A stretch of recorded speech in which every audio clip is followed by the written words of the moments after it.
Halo teman-teman semuanya, di musim pancaroba kayak gini penting banget untuk teman-teman untuk menjaga kesehatan. Nih, aku punya madu aslamgat. Nah, ini cocok banget buat teman-teman semuanya yang punya gangguan lambung, mah, GERD, dan juga masalah tidur. Buat teman-teman yang sering insomnia, ini cocok banget buat teman-teman semuanya. Tentunya aman, sehat, dan juga halal. Nih, aku langsung aja cobain karena aku tuh susah banget buat tidur, jadi aku tuh jarang tidur. Dan abis minum ini kalian pasti dijamin langsung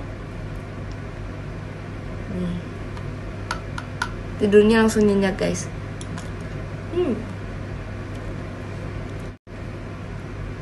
Buat teman-teman semuanya langsung aja follow Instagram di bawah ini ya.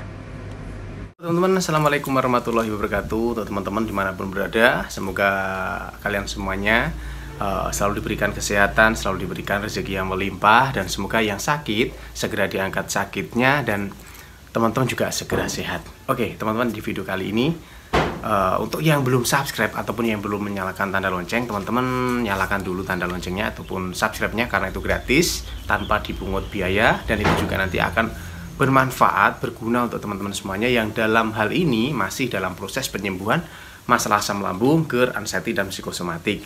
Dan tentunya itu juga akan membuat diri saya lebih bersemangat, memberikan motivasi, informasi kepada teman-teman semuanya terkait tentang informasi dan motivasi tentang penyembuhan masalah asam lambung, GERD, anxiety, dan psikosomatik.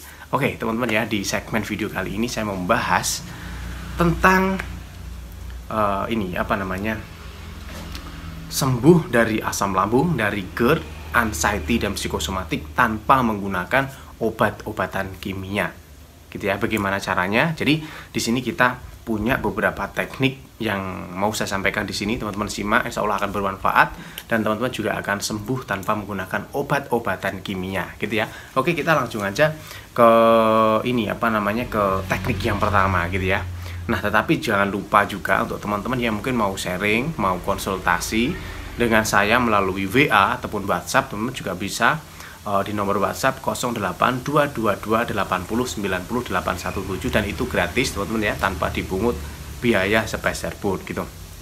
Nah, oke teman-teman ya, teknik yang pertama kita langsung aja. Jadi untuk teknik yang pertama bisa kita lakukan itu adalah teknik menghitung. Ya, kenapa teknik menghitung ini ada hubungannya dengan masalah gangguan asam lambung, gitu ya. Jadi yang pertama ada teknik menghitung, yang kedua ada teknik masa bodoh, dan yang ketiga ada teknik 3P, gitu ya. Oke, kita mulai dari teknik menghitung. Teknik menghitung ini bisa kita lakukan atau bisa teman-teman lakukan ketika teman-teman mungkin perasaannya saat ini ataupun saat itu sedang mengalami yang namanya cemas ataupun kecemasan berlebih akibat dari asam lambung ya, sehingga mengakibatkan anxiety disorder. Itu Anda bisa menggunakan teknik menghitung ataupun berhitung. Contohnya bagaimana, Mas? Nah, jadi kita di sini saya kasih penerapannya gitu ya. Assalamualaikum teman-teman semuanya. Buat teman-teman semuanya yang punya permasalahan lambung kayak GERD, terus radang, sariawan ataupun luka, dan juga punya permasalahan nafsu makan, ini aku punya solusinya, yaitu madu istighfar. Madu istighfar merupakan madu yang dijamin keasliannya dan kemurniannya, dan juga rendah gas. Langsung aja kita cobain karena aku tuh punya riwayat lambung guys, jadi aku harus sering-sering mengkonsumsi madu istighfar.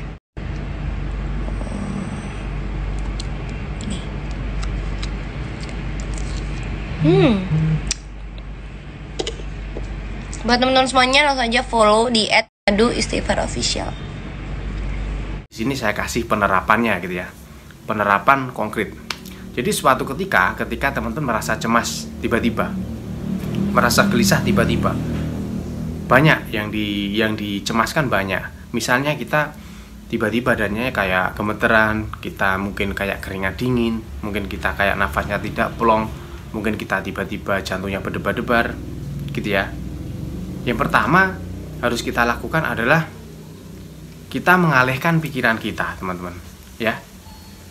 Kita mengalihkan pikiran kita. Kalau kita udah mulai merasa pikirannya nggak enak, nggak nyaman, cemas, gelisah, yang pertama kita harus alihkan pikiran kita. dengan teknik berhitung. Contoh, ketika kita udah cemas ini ya, cemas sulit banget mau kita kendalikan, ya udah kita alihkan aja. Kita berhitung dari yang paling mudah. Misalnya 2 kali 2 4, 4 kali 2 8, 8 kali 2 16, 5 kali 2 10, 5 kali 4 20, 5 kali 5 25. Dan nanti kita tingkatkan ke penghitungan itu yang lebih sulit. Jadi di sini otak kita ini dipaksa untuk memecah konsentrasi. Dan jadi yang tadinya konsentrasi kita itu terpusat kepada rasa cemas kita, kepada sensasi ataupun gejala kita rasakan, ketika kita berhitung, pikiran kita akan pecah menjadi 2, berhitung dan cemas. Nah, kecemasan ini nanti akan berkurang, akan hilang teman-teman dengan kita berhitung ke hal yang mudah ke yang sulit itu tadi. Karena apa? Karena konsentrasi kita sudah terpecah. Nah, itu bisa kita lakukan dan nanti bisa teman-teman coba, insya Allah sangat bermanfaat. Teknik berhitung ya. Ketika teman-teman cemas, sulit untuk dikendalikan, tidak usah repot-repot, langsung aja gunakan teknik-teknik berhitung dari yang mudah ke yang sulit. Itu yang pertama. Kita lanjut ke teknik yang kedua. Teknik yang kedua adalah masa bodoh. Jadi tetapi untuk teknik yang kedua ini agak sulit teman-teman, karena untuk teknik masa bodoh ini nanti kita tidak dipaksa untuk memecah konsentrasi kita. Kita cukup mengatakan masa bodoh, biarin aja, karena ini sudah biasa saya alami, saya rasakan, dan mungkin udah bertahun-tahun ternyata saya juga tidak pernah mengalami ataupun tidak pernah, misalnya saya takut pingsan. Ketika saya takut pingsan, ternyata saya juga nggak pernah pingsan gitu. Jadi saya masa bodoh aja, biasanya seperti itu. Tetapi memang teknik masa bodoh ini nanti agak sulit kalau kita tidak mencari bantahan-bantahan akan kecemasan yang kita alami. Misalnya kita takut pingsan seperti tadi kan, terus kemudian kita bantah, saya nggak pernah pingsan, seperti itu maksudnya. Nah, itu adalah teknik masa bodoh. Jadi itu juga bisa teman-teman terapkan ketika teman-teman merasakan gejala. Caranya ataupun penerapan konkretnya adalah seperti ini tadi.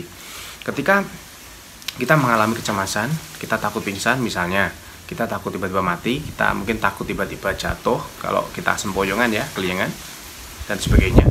Kita buat pikiran kita seperti ini.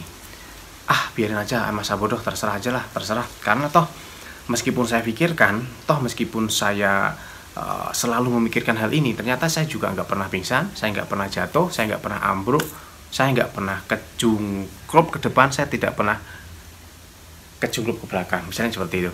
Kadang kan kita jalan kan kayak sempoyongan di kapal gitu kan teman-teman, kayak mau jatuh, kayak mau ambruk, kayak mau roboh kan, kayak gitu. Nah, jadi di situ ketika kita cemas, kita naikkan sugesti itu, masa bodoh, masa bodoh, masa bodoh, biarin aja, terserah.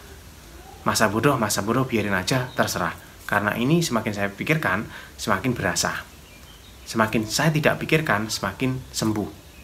Nah, itu teknik yang kedua. Terus kemudian teknik yang ketiga. Teknik yang ketiga adalah teknik dengan menggunakan, menerapkan 3 pola hidup sehat. Ini banyak banget digadang-gadang, banyak banget disampaikan oleh para mentor-mentor ataupun motivator masalah penyembuhan asam lambung dan anxiety disorder. Ini banyak banget 3P, 3 pola hidup sehat. Ini juga merupakan salah satu teknik ataupun upaya untuk penyembuhan asam lambung tanpa menggunakan obat-obatan kimia, gitu ya. Bagaimana penerapan konkretnya? Jadi untuk 3 pola hidup sehat, pola makan teratur ya, pola pikir yang sehat, dan pola hidup yang sehat. Jadi teman-teman, untuk yang sakit asam lambung, pola makannya ya seperti yang kita sampaikan sebelumnya itu ya. Makan sering dan porsinya sedikit. Makan sering yang saya maksud di sini adalah makan itu bisa 4 sampai 5 kali ya, dengan porsi yang sedikit. Misalnya kita makan 2 sampai 3 jam sekali seperti itu. Tetapi dikit-dikit aja. Dan yang paling baku adalah teman-teman hindari dulu makanan-makanan pemicu asam lambung ataupun makanan-makanan pemicu gas. Itu dari faktor pola makanan. Kalau dari faktor pola pikir ya, teman-teman memang harus mengelola pola pikir kita, mulai dari stres, terus kemudian juga mungkin ada masalah keluarga, mungkin ada masalah pekerjaan, ada masalah-masalah rekanan yang lain-lain, dan pikiran-pikiran yang lain. Dan juga yang paling penting adalah pikiran kita ataupun stres kita terkait tentang gejala ataupun sensasi yang sedang kita rasakan ataupun yang sedang kita alami. Kita harus benar-benar bisa memanage dengan baik. Ketika kita punya masalah-masalah dengan keluarga, ya udah kita selesaikan satu persatu, tidak usah kita bawa stres yang sampai berkepanjangan kayak gitu ya.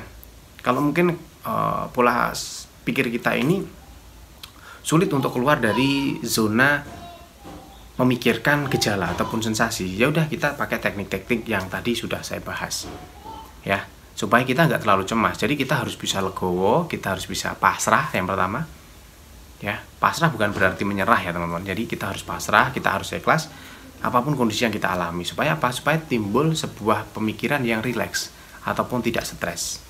Itu dari faktor pikiran, kita legowo. Dan dari faktor pola hidup. Pola hidup yang dimaksud di sini adalah kita harus olahraga rutin dan teratur, tetapi tidak boleh terlalu berat karena itu akan memicu naiknya asam lambung. Terus kemudian tidur harus paling tidak 8 jam. Jangan sampai begadang dan tidurnya harus nyender. Tuh ya teman-teman. Itu yang harus teman-teman lakukan jika teman-teman menghendaki penyembuhan asam lambung tanpa menggunakan obat-obatan kimia. Jadi itu adalah teknik-teknik penyembuhan asam lambung secara alami, gitu ya. Oke, sekali lagi untuk teman-teman yang mungkin membutuhkan jasa hipnoterapi, terus kemudian konsultasi secara gratis, sharing secara gratis, teman-teman langsung aja hubungi saya di nomor WA 08 222 80 90 817. Oke, semoga bermanfaat untuk informasi ini. Saya akhiri, wabillahi taufiq wal hidayah. Wassalamualaikum warahmatullahi wabarakatuh.